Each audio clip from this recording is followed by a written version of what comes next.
Okay, we'll come to order at 5 o'clock. Let's do introductions. Oh, it's a very new one. Scott Morley, Select Board.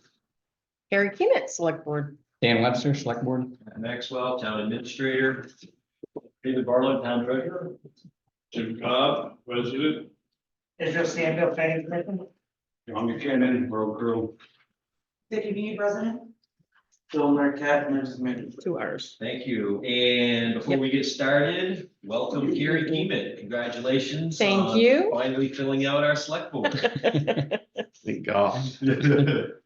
Great to have you here. Thank you. Additions tonight, we are going to have a treasurer's report. It's not on the agenda, but that's my fault, but there will be one. Dave, do that between paving 2024 and other business. Any public comment tonight? Can I add discussion on the hydrants and the hazard mitigation plan? At that same, what, part, you know, right, wherever you want it. Oh, Phil.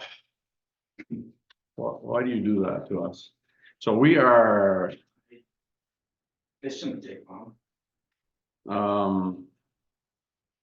it's not so much the time, it's the fact that what are you talking about? Grants that were about the dry hydrant thing, that's broken dry hydrants and needing to be done, that has been a thing since last summer that you've been aware of. And the hazard mitigation grant that came up in a previous meeting that you need answers to that I'm now, I haven't seen it come up on another, or the questions asked. For the hazard mitigation plan, the grant that came up, I think it was 2 meetings ago. So let's do that grant piece and let's not do the dry hydrants. Dry hydrant was just gonna be an info thing, just. It was gonna be- I'd rather have you doing that with Matt. And I've been trying, Okay, it's, no to dry hydrants, yes to the other one.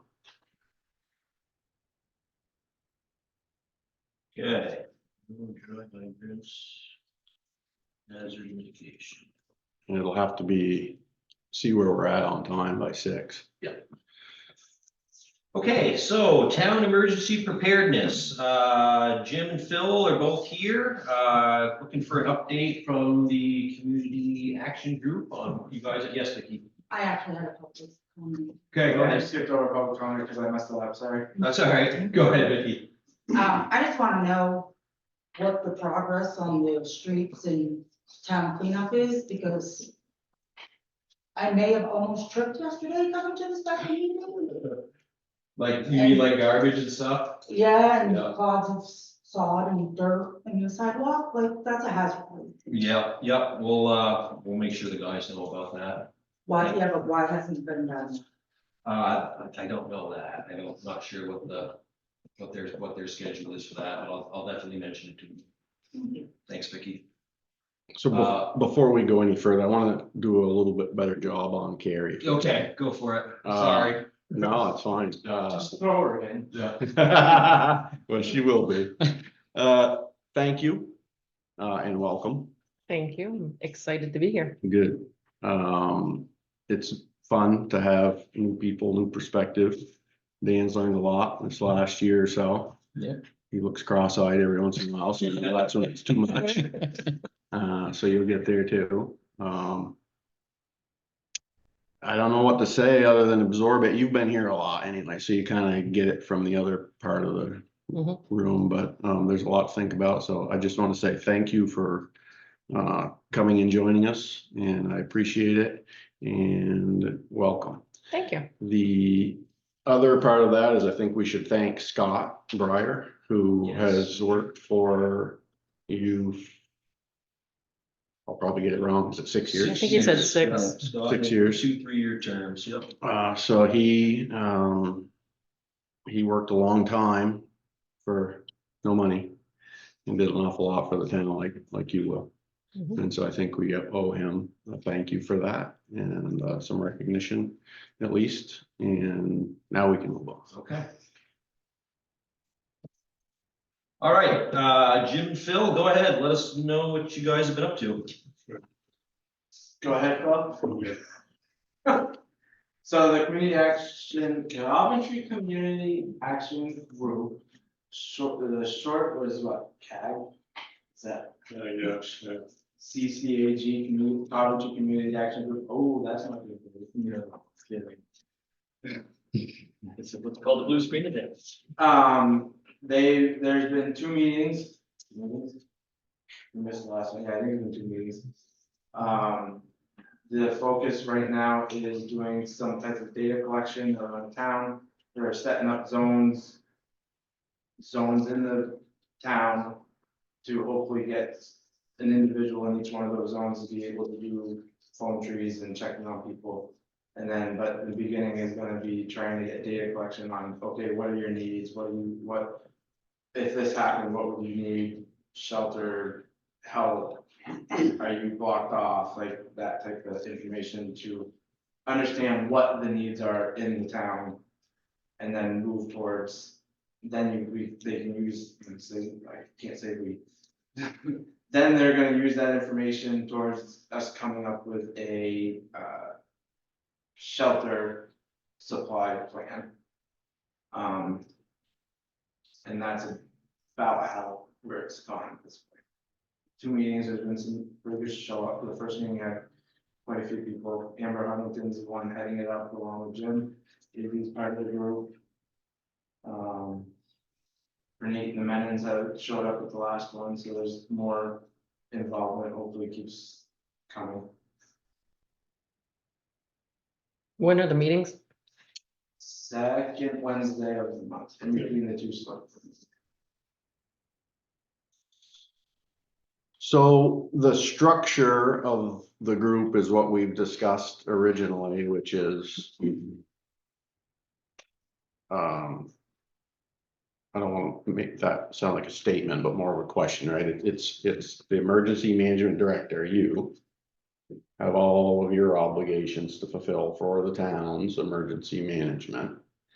And one of those allows for, hopefully, requests, help, volunteers, community volunteers, which is what this is, to help you do all kinds of different things. Obviously, this community outreach Yeah. and checking on people. And so you're working with that group, with that volunteer group in a semi-formal way in order to get all of that work done and kind of feed it up here so that we can think about it and then further that conversation for budgets, what we need to do for them in order to achieve greater town goals, right? So that's where we're at. So it sounds like it's working. There's plenty of people for what you, to make it all work as far as communicating and what you need. For right now, yes. And like I told them, I said, from a shelter perspective, volunteers running the shelter, we still need more. But that's part of this outreach, and that's one of the things that when they're doing the outreach, once you start going out and door knocking, as we say, is would you like to be a part of this group? Would you like to be a volunteer? How much would you want to put towards helping in that type of thing? I got it right? Sounds good. I'm to trying me. not to be the face of the group because it's. Well, I get it. Yeah, I get it. Give them some freedom and, get them out there doing it. It's, we just want to make sure it's kind of coming through you as most, the most that we can. So that we don't go crazy trying to communicate with, more than one person on the same thing. And that your obligations are getting that and those better than any of us, so. Sounds like it works, or it's working. Okay. Jim? Yeah, good. All good. Awesome. Takes time to make something good. It does. No, I sincerely appreciate it. It's something that, the board doesn't have to do and you don't have to do. So what, the more input we can get it organized, it'll help. So sooner, someday, That's key. that effort will show. Thanks a lot. Knock on wood, that's one of those things you want to not show it, but it'll be there Hey, to show it. right. Okay, hazard mitigation, Phil? So I watched the video from the last one. I think the biggest question was if so every 5 years we have to redo or update our hazard mitigation plan, and goes to the state, it gets filed to FEMA. That's the biggest thing out of this whole question and answer thing that I'm doing. What I gathered out of the last meeting, watching the video, was that it was a question on if the services that NVDA provides, that is included, which is, it is not. For the hazard mitigation plan update part of it, they don't provide that service to us. So that's where that RFP came from that Matt had put out, because we do have that grant to be able to get someone to come in, which the last one was Paul Luciano. He's part of the private contractor, he's a contractor. We do work in conjunction with NVDA on it. Like, they get input from all of them, but that's where that came, like, so we do need to get it done. This is year 5. I think we have until the end of the year to do it, but the RFP, we've already got the extension on the grant, so we should be able to get an extension on it as a mitigation plan. We need to have that in place in order to get the 12.5% or part of the percentage on top of the 75% in these, say, the flooding. When you get the FEMA money, you get 75% from FEMA covered, and then there's percentages for 3 to 4 different items that we do that the state covers. And this is one of them that brings us up to a total of 12.5% on top of the 75, so we get somewhere in the 87% range, or whatever the math turns out to be on that. Okay. So what do you need to do? That RFP. Was that the example RFP that you brought to the last meeting, or did you do one up specifically for us? No, it's whatever they sent me. That's always the Yeah. example one, so pretty much, that example one would be what the theater will just make it Coventry come.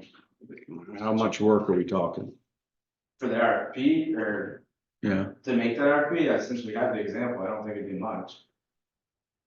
okay. And I can look at it with Matt and have it, I think we have, the grants pushed out to September 25.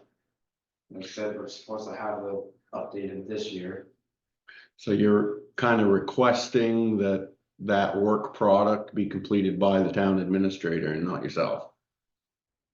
The RFP to get some, to have somebody work on our plan. Yeah. Yeah. Okay. And has that been the custom? Is that what the town's been doing? When it was done the last time, I hadn't gotten to this position yet, so. Okay, Or I just wasn't, like, I was on the planning commission when that came around, but okay, so it's kind of new. Yeah. Okay, Matt, do you know enough about this to weigh in now, or do you want to Nah.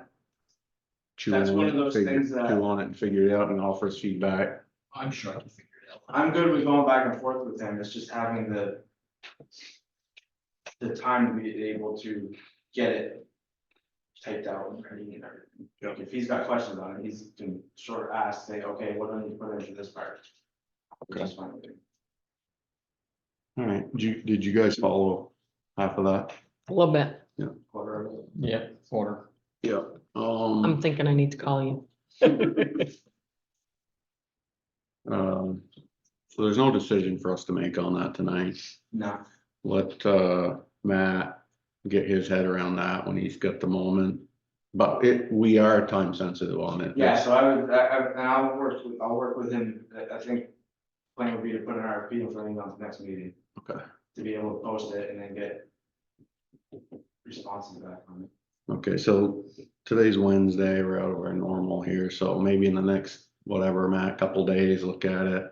And we can talk about what that work looks like and Sure. for you. Problem? Yeah. Good, Phil. Thank you, Phil. Thank you, Phil. Thank you. All right, next up, we have town investment policy.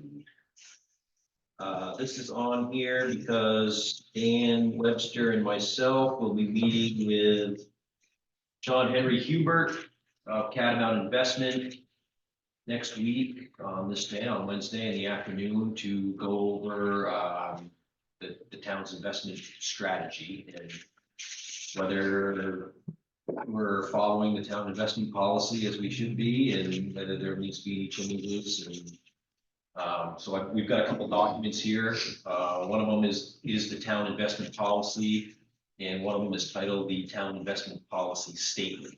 And one of them is the one that says town investment policy, sort of an overarching. That's the main one that covers everything. And then the second one's a little bit different. It's more of a what do we call it? It's heading toward protocol, Protocol. you know, Yeah. more than, Yeah. it's unique. So one of the things that we talked about were, so not too long ago, we've still got some to do, annual policy updates. Yeah. We really are going to sort of systematically look at all of our policies every year. Help with the town administrator. Matt's been at this for more than a year now, so he's pretty familiar with all those policies. So you don't have a lot of changes, right? You've kind of, if there's a change along the way in the year, we can change them anytime we want. If there's something that would warrant that. This is an old policy. This policy dates back to 16, I think. So for whatever reason, it hadn't gotten updated. So that was part of the conversation that Matt and I had, and it fits well because Dan has been gracious enough to offer his time to sit with Matt and meet with Mr. Hubert. Yep. Here, he's coming Yeah, here. you'll be in my office. Yeah. So they're gonna talk about what he does for us, what he doesn't do for us, what his understanding of what we want is, all of the above. So those two documents are real and sort of driving a lot of our decision-making as a town on our investments. And so it's good for you, you guys to have pretty intimate knowledge of that before that meeting, and then make sure that, you know, we're sharing that with John. Did you share that with him already? I did not. I was Yeah. waiting for you guys to go ahead and tell me to. Yeah, I would do that. And David's got them, of course. So, yeah, So it's not one replacing the other. They go in conjunction with. that's sort of how it It was sits. explained to me, yeah. Yeah. So that's part of what we'll be discussing, I would suspect, over the next month. You guys have your meeting first, you'll learn a bunch of stuff, you can bring it back to us, we'll all talk about it, think about it, and then we'll talk about, you know, probably getting just one document and looking at, you know, how we're gonna go forward with it all. But it's a way to start. Yep. Our discussion. Yep. Thank you, Matt. Okay, very good. All right, next up, we have East Engineering Billing. East Engineering is the engineering firm we hired for the permanent repairs of Coventry Station Road. And we got our first bill from them. So This is Tyler. this is Tyler, yeah. So we gotta decide where we're gonna be paying that money out of.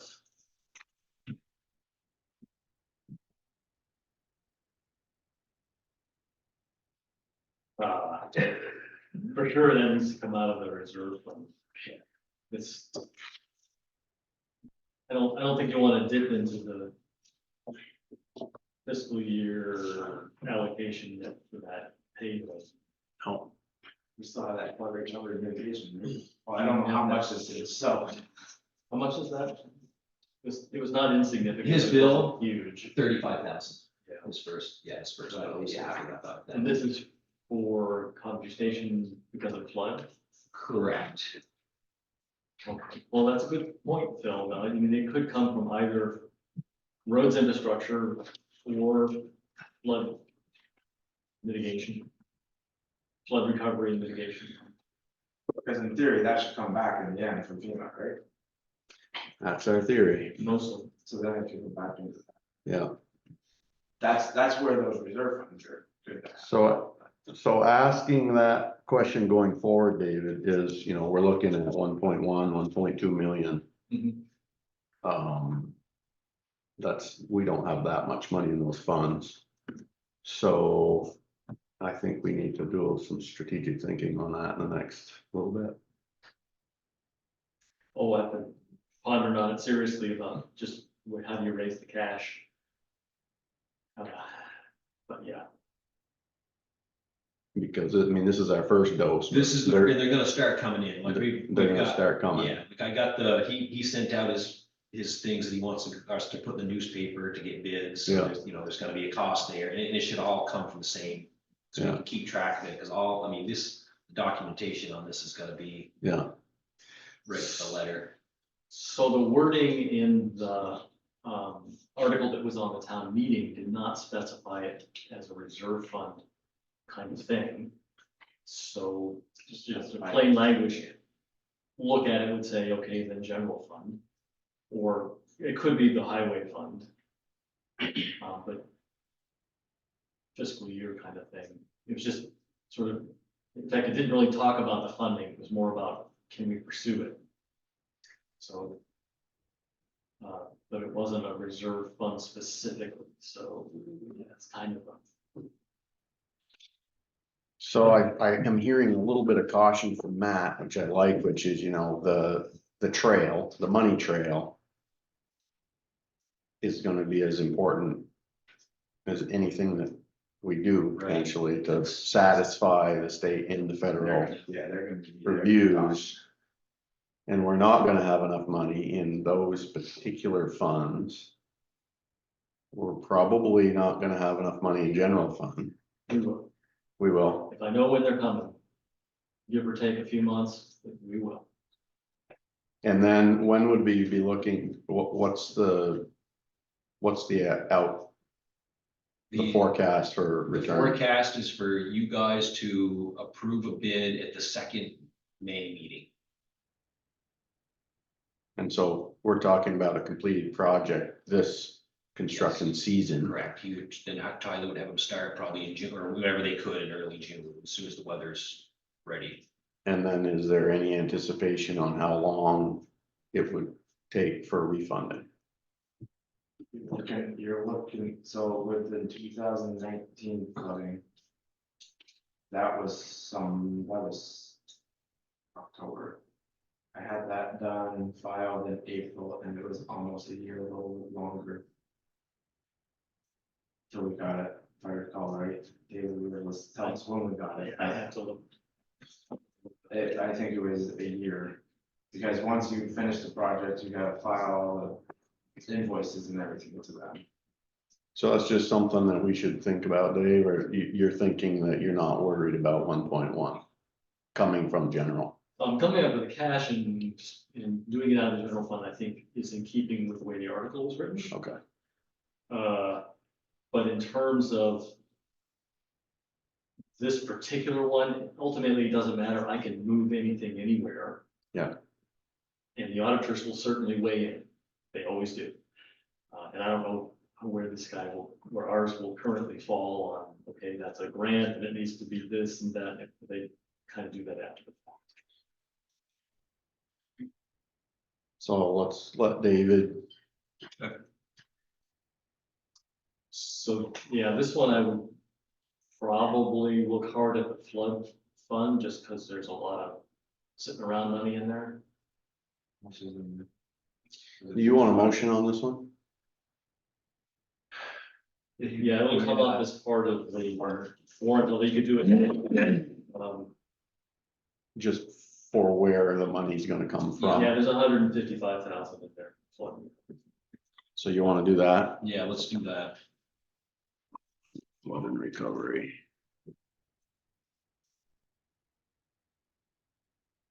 Okay, so. Either you guys wanna motion that, we would be looking for.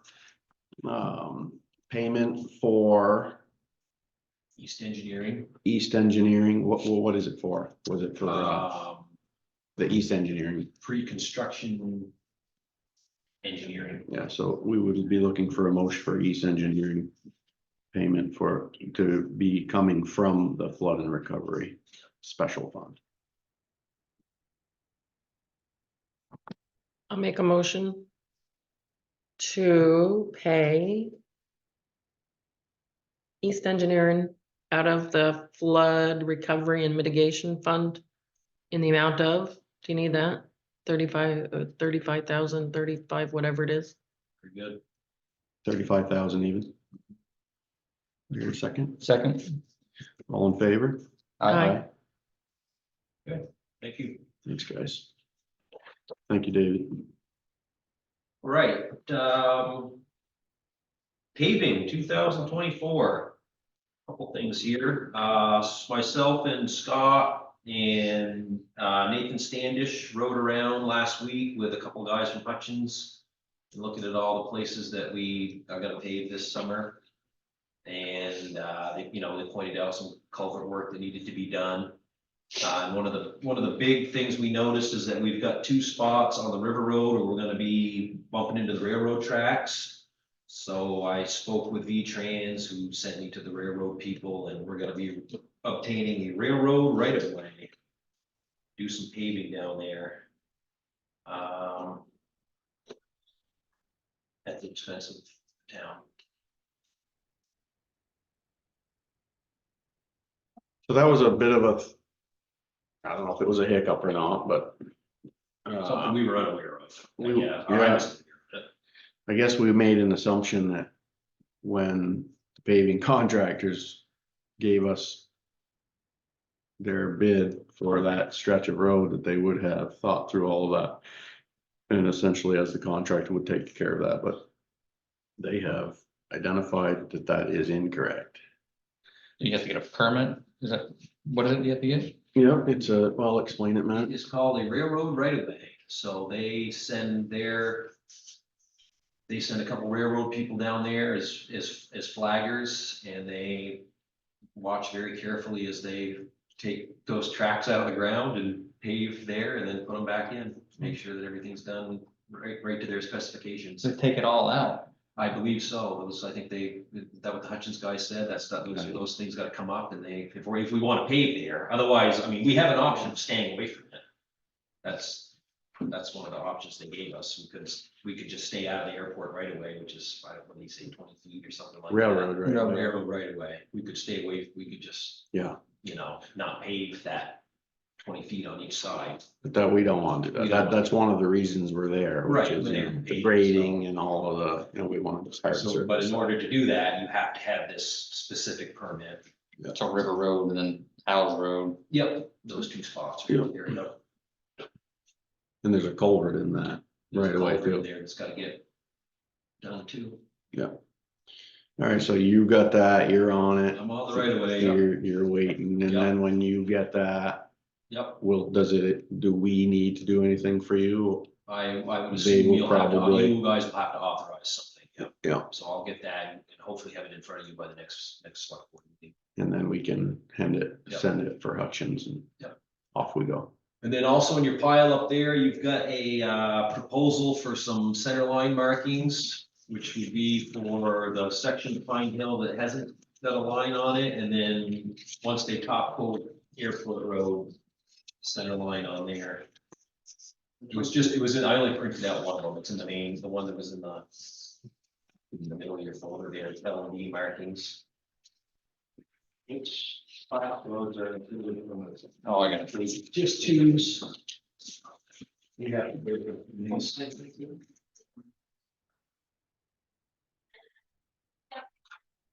And that's for where? Pine That is Hill for- and, Yeah, there's a section of Pine Hill that doesn't have a line on it, and then off of Airport Road, which we didn't do because we knew we were top coating this year, so we didn't do it, but if you guys are interested in doing it this year, they're practically put the top coat on. So that would be a class 2 though. No, that That section section of Airport is class 3. is still- From the 4 corners Right. towards the airport is 2, but that section that we paved is 3. Right, got it. Does it make a difference with the lines if it's different class? The state will pay, right? Well, I believe class 2s, you have to center line. Like, we don't have to put a line on these roads, I don't think, we don't want to. Right. You have, but you have a class 2, you have to, and the state usually does it. They, you know, they make you do that, but this is coming out of town money, so if this is something you guys don't think we need, then we don't have to do it. Kind of just a safety thing, you know. Yeah. Helps people driving at night. Yeah, Only I questioned the Alderbrook Road which this needs- winter, it needs to yeah, be done again. but I think you said the state did The that state one. did that one, and they've already contacted us, and they know that it's been rubbed off, and they're gonna do that again this summer, so. And it's their expense. That's on their dime, yeah, we don't have to worry about that. people complain about not having lines, They do, but unless they're dirt, then they don't. then they do. So I mean, both those roads were dirt roads for 50 years, and And they no never one had a wanted set, lines. they never had a set line, but, you know, once you put a tire on it, then people wanna see a center, so, and then. Actually, who is it? You don't have to, you don't have to make a decision on that, you guys can think about it, that's what I got. If you want me to go and try and get a second one, I can, that seems to be the people that we've used the last few times, so. Who is it?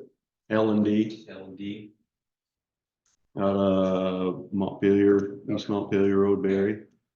First one we had to quit, that's what I was making sure. What's that? While I was on, there was one we had to do lines quick and they didn't last very long. Yeah. I just wanted to make sure it wasn't. I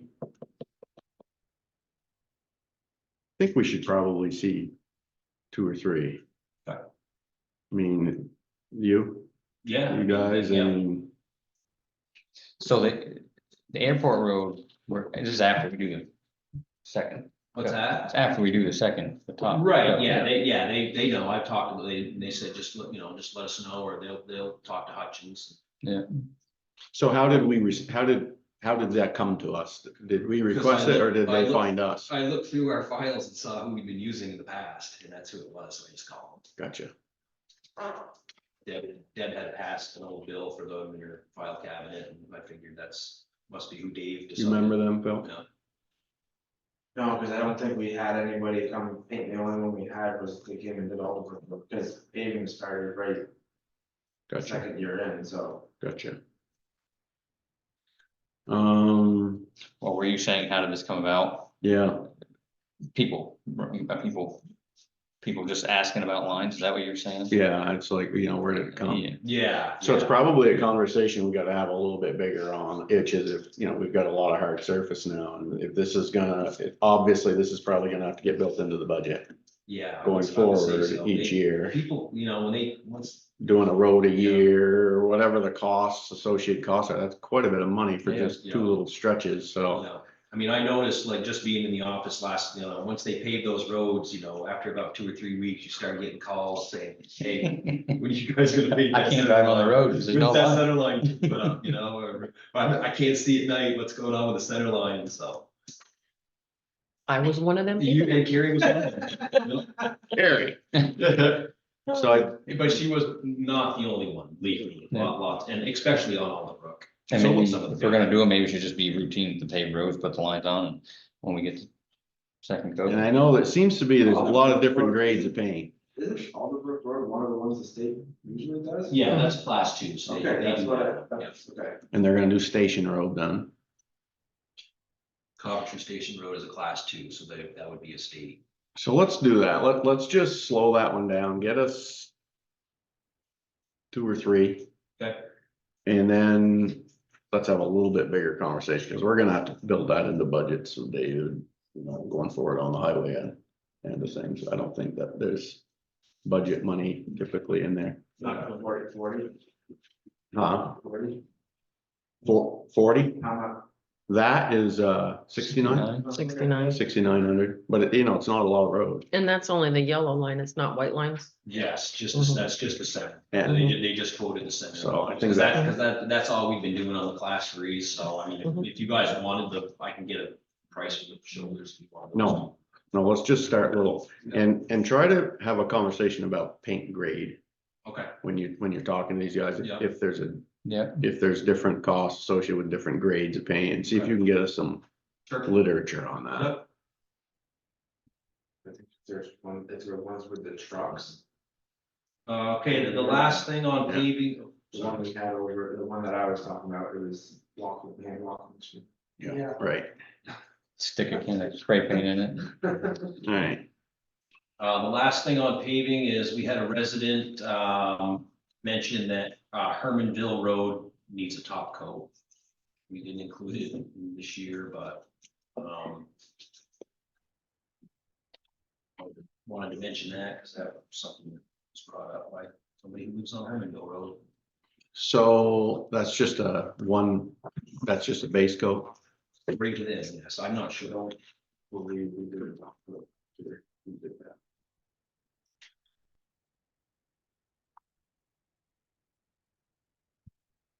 Well, it's not getting done this year. Right. So we got plenty of time to investigate. Who did that? Do you remember? Like, they would have the record then. So That was when we did College Station. if that's just the base, then we'll have to add that on to your top coat list for next year. Yes, but we're gonna have to verify that I will. somehow, however. There's gotta be records of it somewhere around here. Yeah. Thank you, Matt. Okay, that will take us to the treasurer's report. Okay, we'll hit the share screen button. Yep.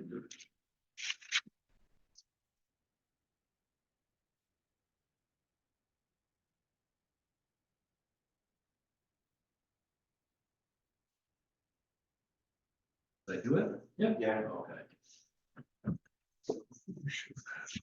That they have this. They do. Okay. You guys have, yeah, Yep, they yeah. have that. Yep. Yeah, I think I've got that underneath. So I have a new front page. Oh, yeah. Treasurer's report, and that's the budget, executive budget overview.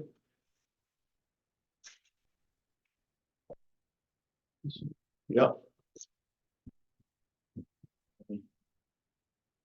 Dressing this up a little bit more to make it a more presentable front page, but the idea behind this is to give you a snapshot of the budget, the general fund and the highway fund for the month that I'm reporting. So in this case, it's fiscal year 2024, that runs July through June. And then the date of the report as of, the one I have up here says 3/28, yours may say 3/31. 3:30. Yeah, but it's the same numbers essentially. Yeah. The year is essentially 3/4 complete, the fiscal year.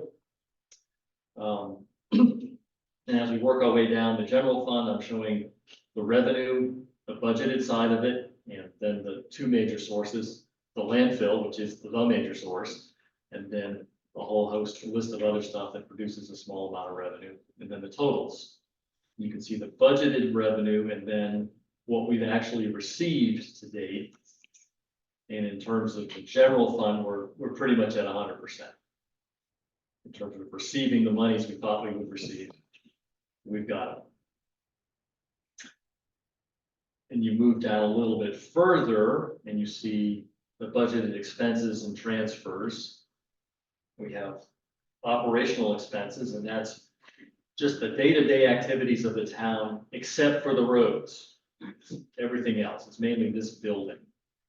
And you can see we budgeted $623,070. We've expended $452,315. That's roughly 73% of the budget. We're 3/4 of the way through the year. Generally speaking, that's tracking pretty good. We're just a little bit under, which is usually where we're at. I expect we'll kind of finish out about right there. The next line I've included the town foundation because it's such a big number as a transfer and it actually is an expense for us. I've included it separately. That transfer has happened for fiscal year 24. And then below that is our budgeted investment transfer, where we send money to our town investment account as part of the budget, part of the voted budget. That has happened as well. And then you can see the totals below that in terms of budget numbers. 84.8% for fiscal year 24 spending, transfers for the general fund. When we work our way down a little bit further, we get to projected excess revenue. Sort of a line you're not gonna see on anybody else's town budget, but we always have it. On the budget side, it's $45,000, a uniquely small number for us. But it's just the way, the changes that you guys have made and the way that you program money at town meeting. That budgeted number is actually gonna be fairly small. On the actual side, I'm still kind of working with how I present that. It's 194,000, that's not the number you're gonna end up with. As we have more spending in the operational category, that 452,315, that number's going up. That projected excess revenue number is going to come down. I expect it'll be around the budget number, maybe a little bit more. So 50,000 in terms of excess revenue. That's quite a change from years past where it would be over $1 million. Mine's just a little different. No problem. Yeah, this Same one's here. here. Yeah, it's the They're date. off Just the by date, a few the time. days. Yeah, I'm Dave. sorry, I got the wrong one up, but if I swap them out now, we're. Yeah, we're good. Sorry. Investment transfer for fiscal year 23, that was Article 13 of the town meeting. And I don't think I show that yet on yours is happening. It's 500,000. As at the end of March, I hadn't done it yet, but it has now happened in its entirety. In April, it happened. So when the April report comes up, you'll see that one's at 100%. Okay. Moving on down to the highway fund. Once we had the voting done in the town meeting, that changed numbers on the highway fund in particular, because the two voted articles for paving and for the truck got added to the fiscal year 24 budget. So if you flip open your town meeting book and look at the budget in there, it's not going to include those two articles except at the very end. Now they're on budget. So they'll be on this report. So I adjusted the budgeted revenue to match the expenses with a minor exception, which I'll explain in just a minute, based on that as well. So again, if you're looking at what we printed in the town report, it's not going to match what it is now because of the votes, the articles. So basically now, in terms of landfill revenue, it's budgeted at 1.173 million. We've received 662,000 of that. The next landfill check is due maybe this week or early next week. And that number will be somewhere on plastic in the 500 to 550,000 range, which will bring this revenue receipt number up close to or just above 100%. Depends on what the check is. I expect though it'll be adequate for the mission. Unless there's been a sudden, drop in waste stuff. Our other revenue received numbers are mostly grants. Those are actually above, so we're 107% that side. So I think we'll be fine on revenue on the highway fund. Operational expenses, moving on down to expenses. We had budgeted 400,000 for operating expenses. At 3/4 of the way through the year, we're at 380,000 spent. That's 95%. So a normal reaction from management on seeing that would be the big red circle. What the heck, we're at 95% on that. However, we knew when we did this budget, which was a year and a half ago, basically, that our road commissioner was going to retire. We didn't know when, but we knew he was leaving. And we didn't know how much it would cost to replace him. We just knew it would cost more. So we estimated about 120,000. Didn't know where to put that in the budget necessarily, because you could spend more on personnel, or you may spend more on repairs, may spend more on equipment. Turns out the reality is turned into sort of a salami slice across all those categories. Personnel costs are up a little bit, equipment maintenance up a little bit. So it's costing a little bit more. However, what we had in the highway fund for fiscal year 24 was we programmed more revenue than expenses. About 120,000 more, and the town voted on that. Not the last town meeting, but the town meeting before that, 2023. So, and it was a public number, everybody chance to stare at that and see it. We did that not, again, to deal with some uncertainty. And it turns out that to be pretty much on target, thankfully. When I expect that our actual expenses on the highway will be somewhere about 500 to 520,000. We have the revenue, like I said, revenue is already programmed, already should be on hand to meet that, so that we're about 100% in terms of revenue meeting budget, meeting expenses. I know that's a lot to take in. I think the bottom line at this point is that 95% shouldn't worry you too much, but hold me to it. Next month, we'll have an even better indicator because we'll have that check in hand already at the bank, hopefully. Casella will know much better where we're really gonna shake out. Paving, which was Article 6, 600,000, that's up there. And the truck, Article 8, 275,000. I've put those on here as fiscal year 24, but they don't have to be. There was no specification on that in the article itself. So if you want to choose instead to expend that in fiscal year 25, that's one or both. That'd be fine too. The thing we can't do is we can't cross fiscal years with it. So if you start spending it in 24, it needs to happen in 24. Start spending it in 25, then great. So the bottom line is I can move those easily enough right now, as long as you haven't spent from them. So for instance, if the truck bill comes in, which it has not, but I'm aware of, It is not. for a chassis for 29,000. something. Then you have a decision to make. Because probably the rest of that truck bill is not gonna come in fiscal year 24. And if all of a sudden the paving company starts paving like madmen this fiscal year, then there's a decision to make. Again, how do you pay for that? You do have money in the reserve fund for both categories, road paving, the road infrastructure fund, and the roads capital equipment fund.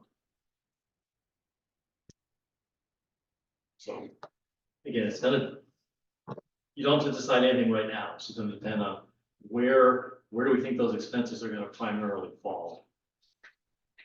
We don't really know yet. Yep.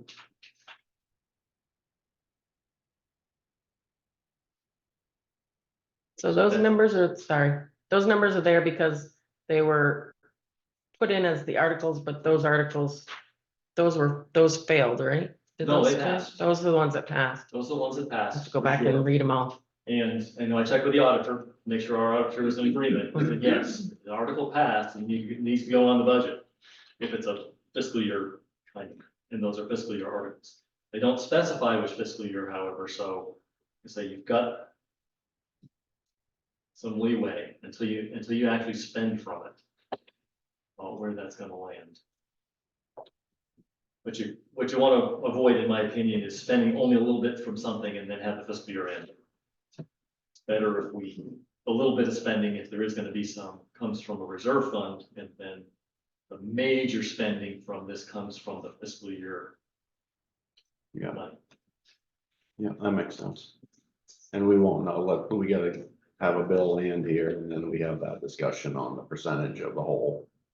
Figure it out. And it may be a case of talking, if it turns out that we're gonna get invoice for that truck, they're gonna send it in late June, well, phone call to them to say, send it in early July.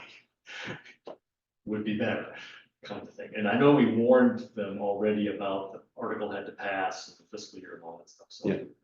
And it's the same thing with the paving.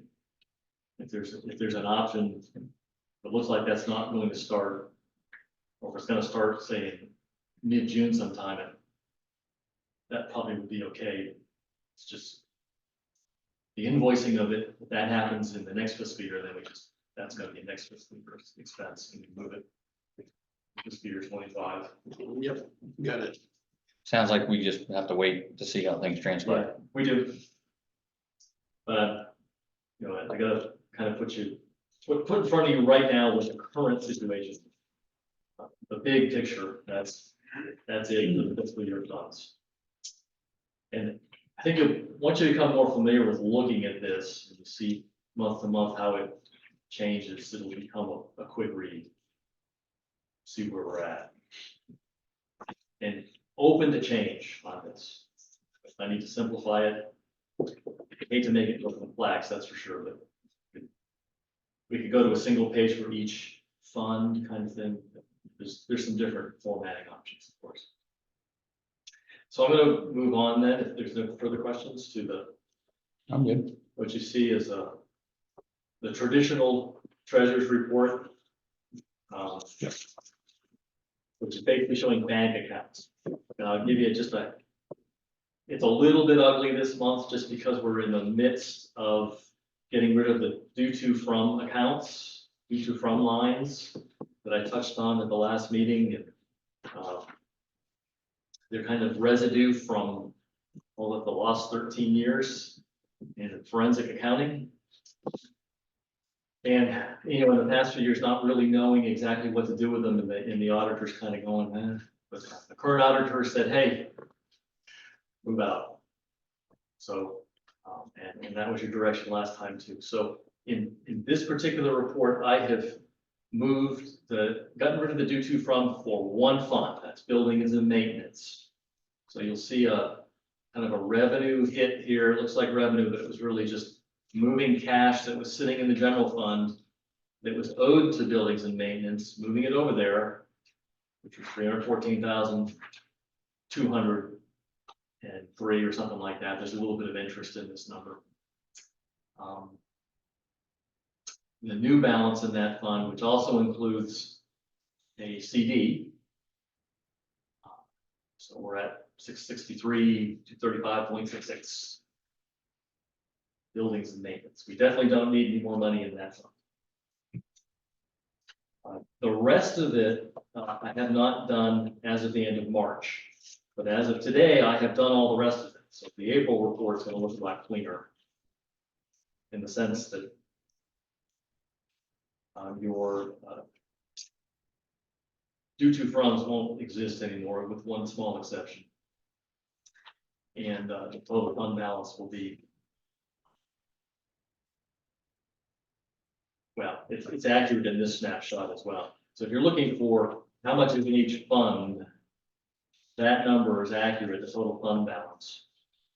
It's just, you get a lot of back and forth in there that makes the report a bit ugly and hard to hopefully get that washed out and be off to the races next month. The kind of important number to take in here is what actually happened in the general fund, just the general fund. Revenues, 28,000 in March. Expenses and transfers, 84,000. That's a normal month.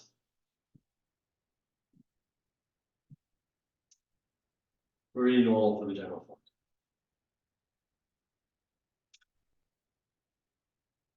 If you're curious about what went on in the general fund, the next page, I won't scroll on here, but on the report, the next few pages in that contain all the checks, all the spending, all the stuff you've signed through warrants. It's all there.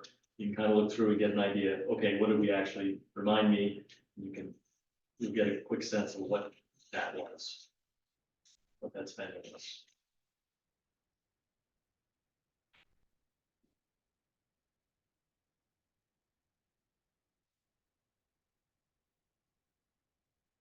I need You had a fairly significant expense and a transfer on the roads infrastructure fund.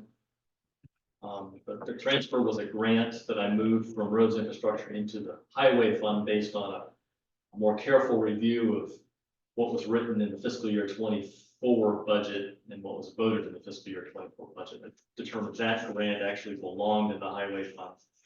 You saw that in the previous page.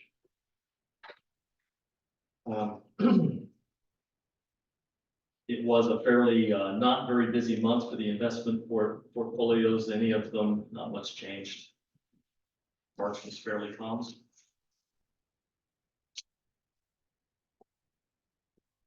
And if there are no questions,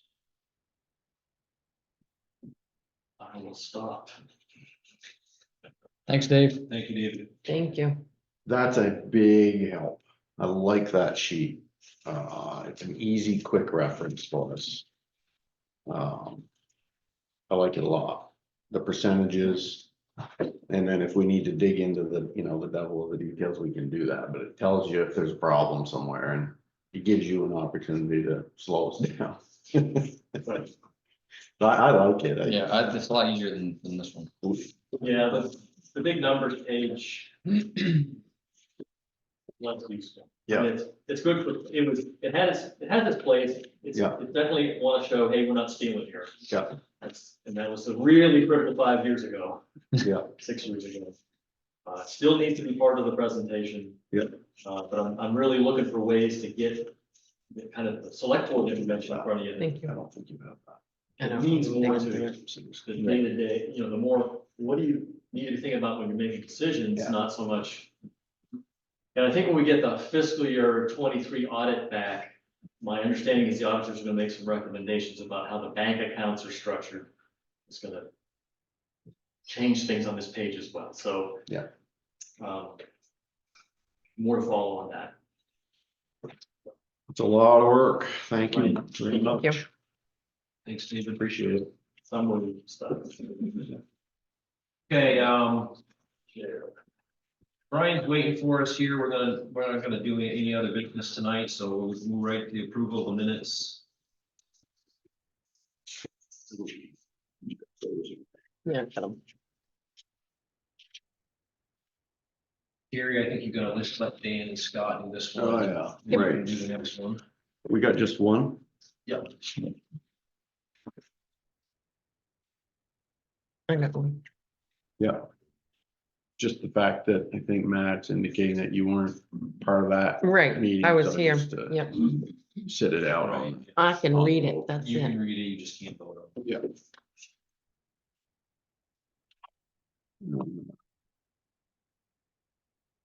I'm good when you are. I'm good. You want to motion that? Sure, make a motion to accept the minutes for the select board meeting, town of Coventry, Monday, April 1st, 2024, as presented. I second. All in favor? Aye. Aye. Good. And then the warrants are right there. Thanks, Dan. Did you get these? Yeah, I've got those.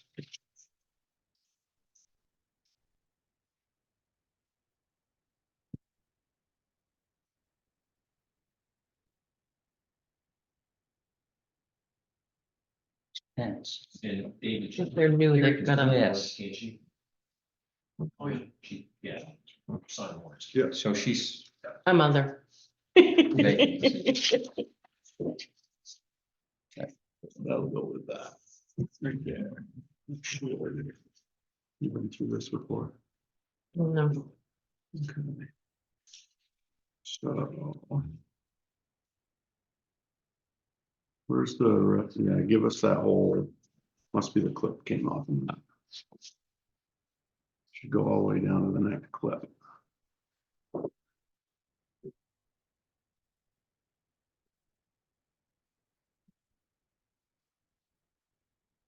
Lost a clip, Matt. Blame Deb. Blame Deb? yes, it's not like there was something in there, it might be in there. She can't hear us. No. No. All right. So each of these is in this mess. Oh, gotcha. Now, you didn't get that before this time. Mm-mm. I looked a little bit In the with, future, you'll get Matt. it, so you can kind of be ready for it, but just looking at what's this? tax map maintenance, that, is that just a 1 year, once per year? So we're not gonna see another one of those, General is just once. and that's an annual every year. Yep. So water.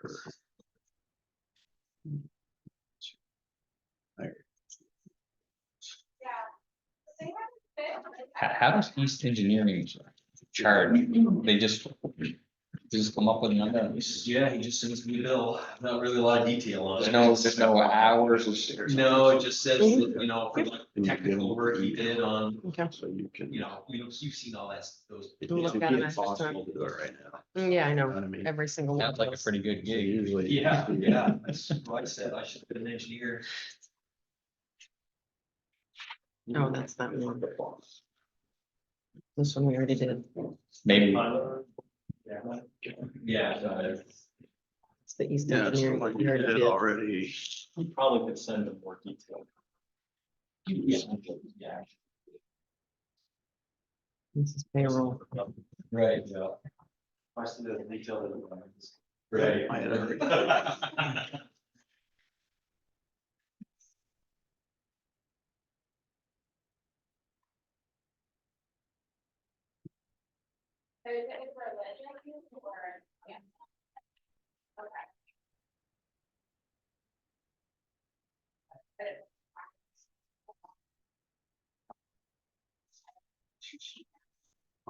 It's just a standard, that's payroll.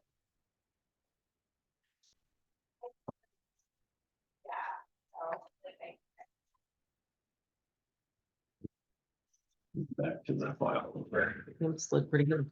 Okay, either of you can give a motion on those if you want. Make a motion to accept the warrants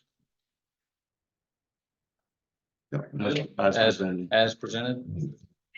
Second, All those in favor? aye. Thank you. Okay, that brings us to our executive session. Before we do that, I'd like to make a request to hold my termination hearing in open session. But I have nothing to hide. The Vermont statute says I can request. I would not want to do that. I would want to use the executive session. You guys. Your attorney is gonna be present too. I don't know enough about it. Well. Yeah. Go with what you say for that. Yeah, I'm gonna have to only because I.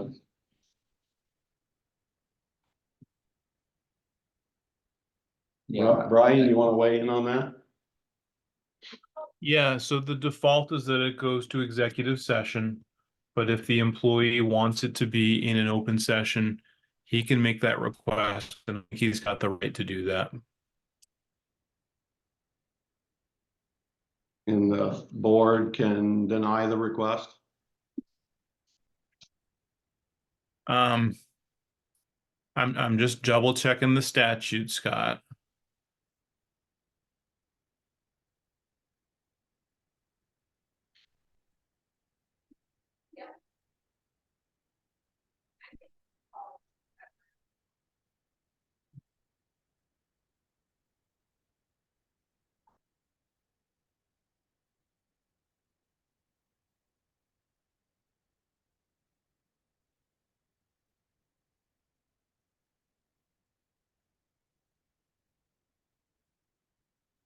Thank you, Phil.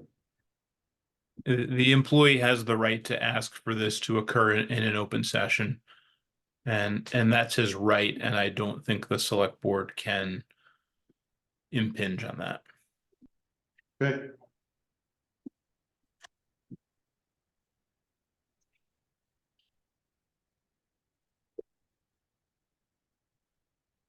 Okay, we will stay in open session.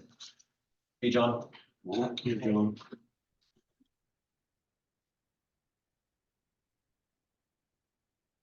Brian, do you want to help lead us at all? I think all I would say, Scott, is just open up this discussion with Mr. Buchanan and allow him to present his perspective. He's been given a letter and it's now his opportunity to respond to it. And I think everybody on the board should simply listen. And then the board after that will have the ability to issue a decision to retain the employee or to take disciplinary action against the employee.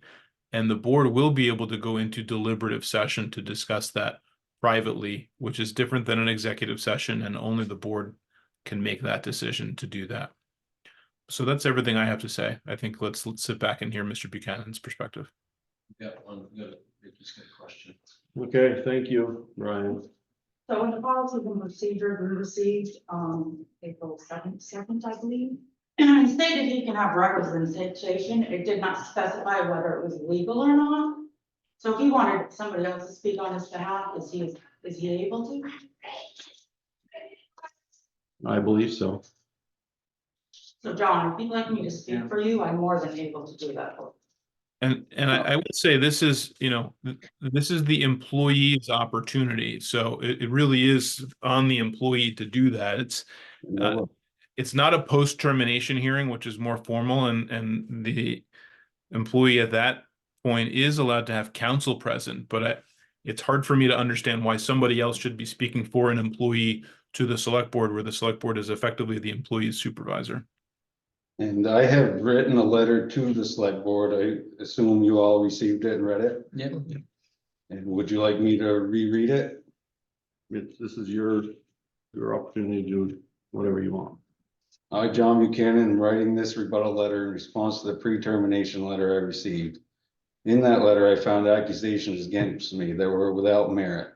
I've never been hostile towards any fellow employee, never once created a hostile work environment while on the job. Between my part-time, full-time employment of 5 years for the town of Coventry, I've never once had a negative complaint from the select board, supervisor, or resident. This was stated in this year's town report. I also feel that my claims against my supervisors there were not handled unbiasedly and dismissed without any follow-through. I, as a fellow employee and resident of this town, do not condone the theft of time.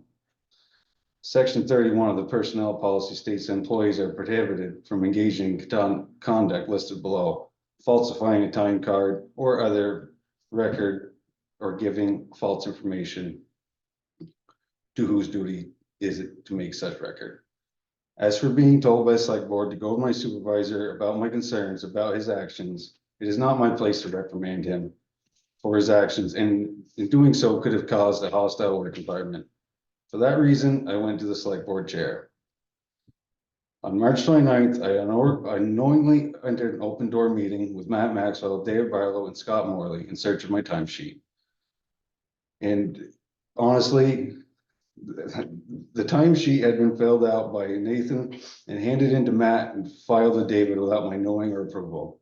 Per section 8 in the personnel policies, it states all employees of the close of each pay period are required to complete a timesheet, as well as section 31 of the personnel policies again states that falsifying timesheets is against said policy. Nathan filing my personal timesheet without my knowledge or my permission is breaking both policies. After addressing the room, I also inquired about my vacation time. David and Matt were both helpful in addressing my requests. Before leaving the room, I addressed Matt to say that there was an altercation between Nathan and I that morning. As I was describing the incident between my supervisor and I to the town administrator, select board chair, Scott interjected and stated he did not want to hear about it. This is what set off the chain of events that led to my termination. I had never been at the community center and unknowingly interrupted a meeting that had not been to inquire about my personal timesheet, and I was not given a chance to fill out after I was finished work for the day. When I was hired, I was not given an employee handbook or was given the personnel policies. I was given the personnel policies on April 2nd, 2024. when I received my administrative leave notice.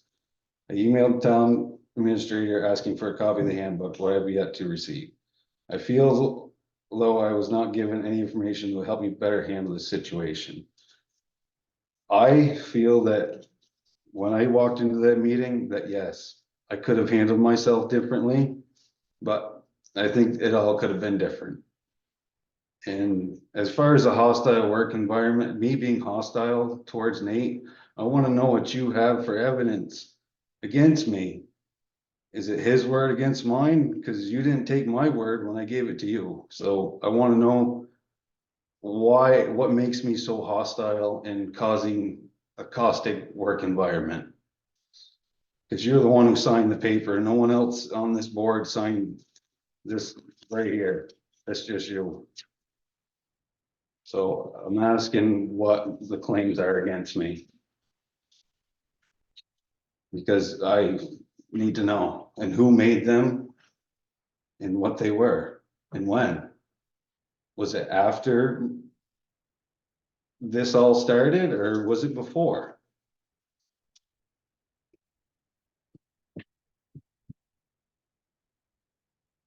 So I think the purpose of our meeting today is to listen. So that's what we're doing. And letting you talk about whatever you want to talk about, inform us of anything you want to inform us. But I don't think that the purpose of this meeting today is to get into a lot of back and forth. So I'm not gonna do that. This is I'm gonna- tarnishing my record, my personal record of these false claims. And I need to hear from Nathan or you. Yes, the behavior towards you was unacceptable. But towards Nate or Josh, there was nothing that I've ever done or said to either of them at any time that was hostile. That's a big word. And those claims against me are, I'm gonna fight those.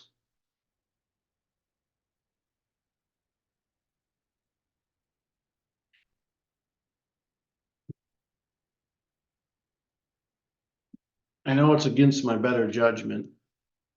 Because I don't like to hide behind rules.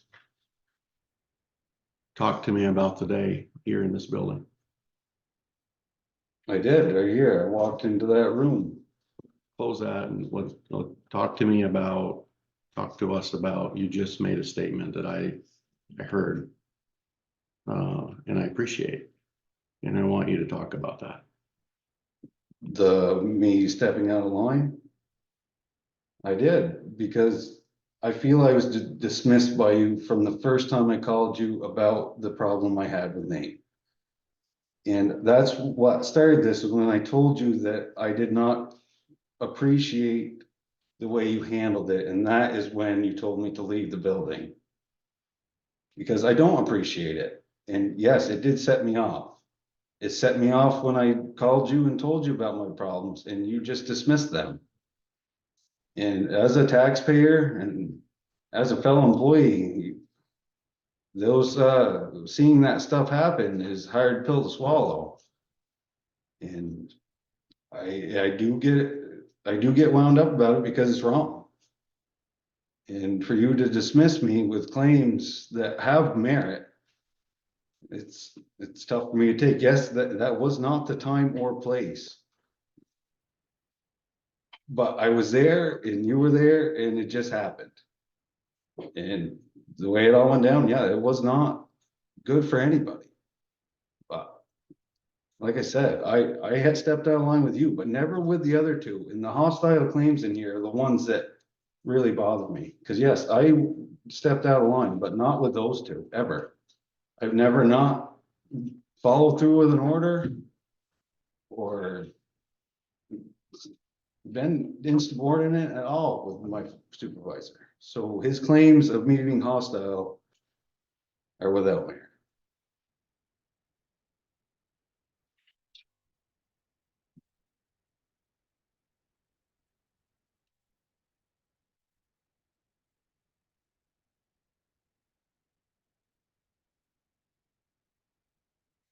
Um. I, I think, when you got done, when your nephew passed, I was at school. Yep. And I think I told Matt about it. I think his words were, be horrible for the town. And when we took you back on, whatever you did with his pay, I don't remember what it was, but it was, we were excited for you to come back. I'm usually the one holding my tongue, and I didn't see it working. And here's why. You work for Dave, and Dave, I mean, he lived and breathed the roads. He was so respectable for the roads. What Dave said went, because he was the man. Then you took over for him, and I think it would have been great if you taken over Dave, if you would have kept that going. I mean, just things happen, so it didn't work out that way. But as far as, because how things played out, and now you're working for Nate, nothing against Nate, but could have been anybody. I just didn't, I think you were set up to fail. That's what I was seeing. And, yeah,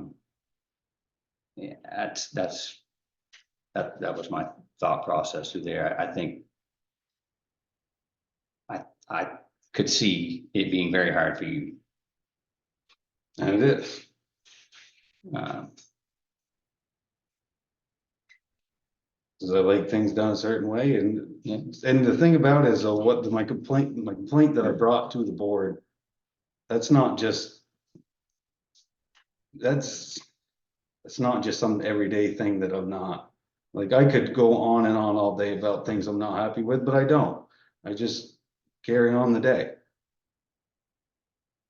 But. Yeah, it is hard, cause to bite your tongue, but at the same time, I've done a good job, but when I see. My money as a taxpayer getting wasted. To an extent that's punishable by termination. And here I am getting terminated for hostile claims against me that are without merit. This just blows my mind. But I understand, but I do feel I'm getting suppressed by these claims. That you guys don't want to hear these claims. It makes it hard to do the job. And do it well. You have to live and breathe that job, just like Dave Gallup did. To keep the sidewalks clean. You have to look at every aspect of the job. But that's not my position at this point. My position is just to bite my tongue. That's hard. I appreciate you looking out for the town. And I think from us, it was like, it seemed petty. And we just don't. It was, he said, she said. But this is too, the hostile work, that's, he said, she said, unless you have evidence. I'm not getting that. This is, and these are worse claims than that. That's gonna stick with me forever. If you fire me for that hostile work environment. They'll be there forever for every next employer to see. That's nothing I want to carry around. I could see if I was some out of control, but no. So you guys do what you want with me. I think I've said what I need to say, that and that's up to you guys and Nate. That's, you guys put me on administrative leave, so I'm leaving you guys to figure it out. And let me know. But yes, I do feel that I stepped out of line, but this is hogwash.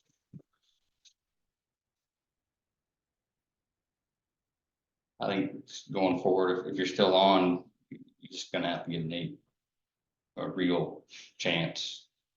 And maybe hopefully you earn his respect. He's had to earn everybody's respect. I mean, He's got to earn mine the too. roads are been known to be so good and he's coming on to it. I mean, he's earned some respect for me, just taking it on. It's a lot.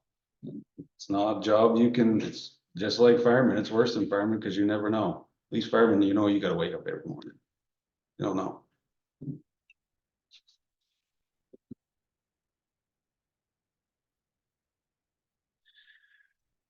Okay, thank you. You're welcome. Thank you. You did good. I don't want you to leave the building. All right, so you go into executive session. We're gonna go into deliberative session.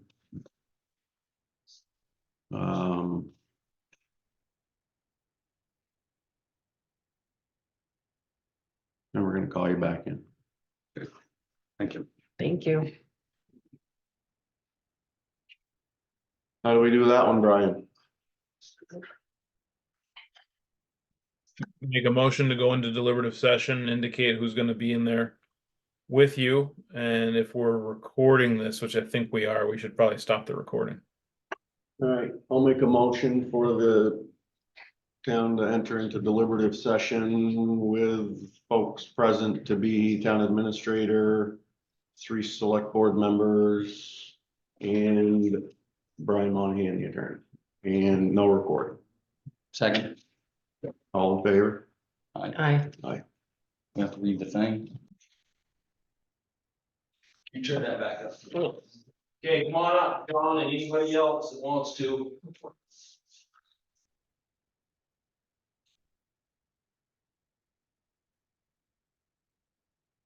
Recording again. Yeah, it's on. Thank you. Trust.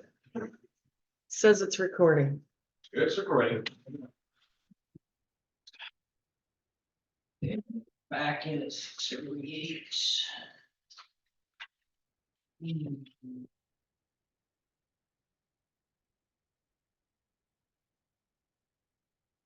We're ready? Yep. Okay. All right, John? Thank you. Well, Relax. I'm calm, cool, collected. All right.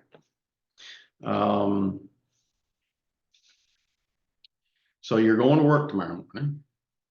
Hopefully. If you want to. I'm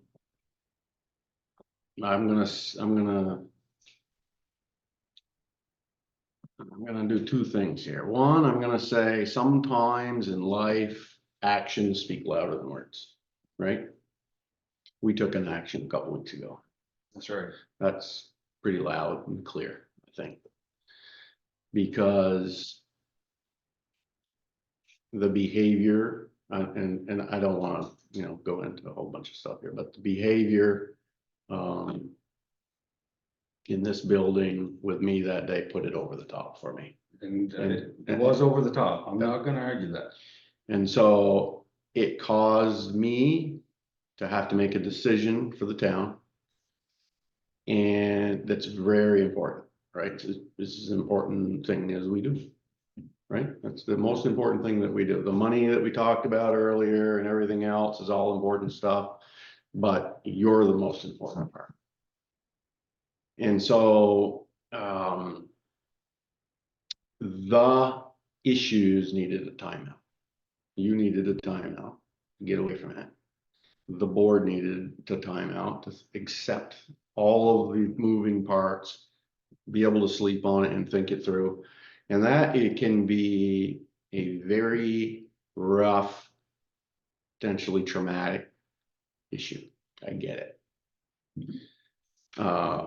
I can tell you that I didn't sleep very good in the last couple of weeks because I thought about it every day. And I don't think about it in a political way, and I don't think about it in any other way other than we get the opportunity to make hard decisions. And that's what we're here to do. But we always have to remember, a lot of stuff. So I appreciate you coming in today. I appreciate, the way that you handled yourself today. I appreciate, the work that you do.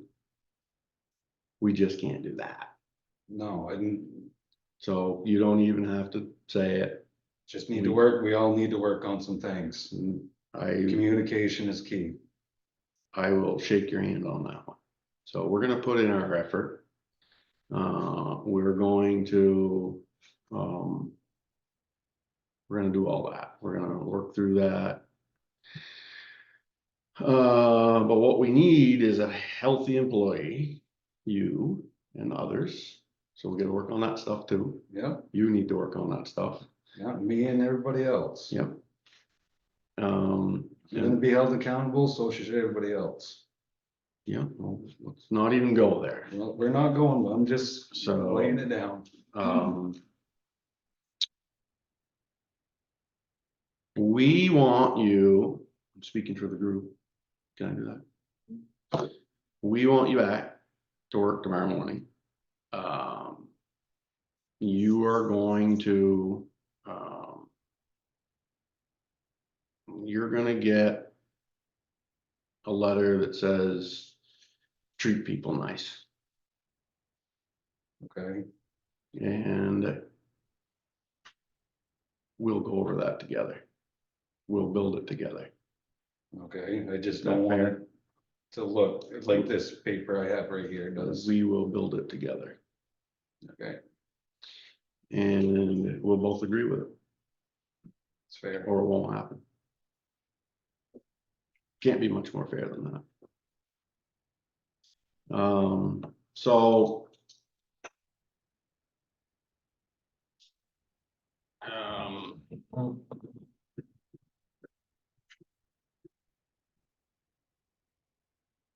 You guys I'm want to say something? happy. Yeah, you do good work. I worked with you. Yeah, Coventry Fall Festival. putting up fence. No offense. Well, I appreciate your decision. It was very unanimous.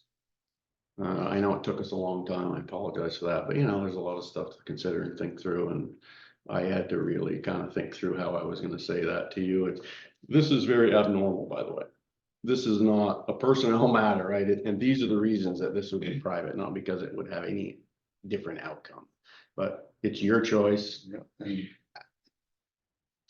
You know, I don't like to particularly talk about a person's performance in front of other people. So that's why we always take the safe route on that and not want to showcase the whatevers. So anyway, that's where we're at. Let's make it work. Let's grade. that's what you hired me to do, isn't it? Yes. All right, so Appreciate it. you're welcome. Thank you. Thank you. Thank you. Yep. So just so John is clear, going forward, if he has any concerns or comments, how should that be handled? So I'm gonna deal with that with John. Okay. Yeah. I just wanna make sure it's dealt with. And can we get a copy of the handbook? That we get to We don't receive? have a handbook, do we? How do you not have a handbook? I didn't tell Josh him. has one electronically on his phone. A handbook? Is it, or is it policies? I don't know, you tell me you're the one that's on. No, we don't have a handbook. So, we done? Yeah, we can adjourn us. Make a motion to adjourn. Right. Second. All in favor? Aye. Thank you.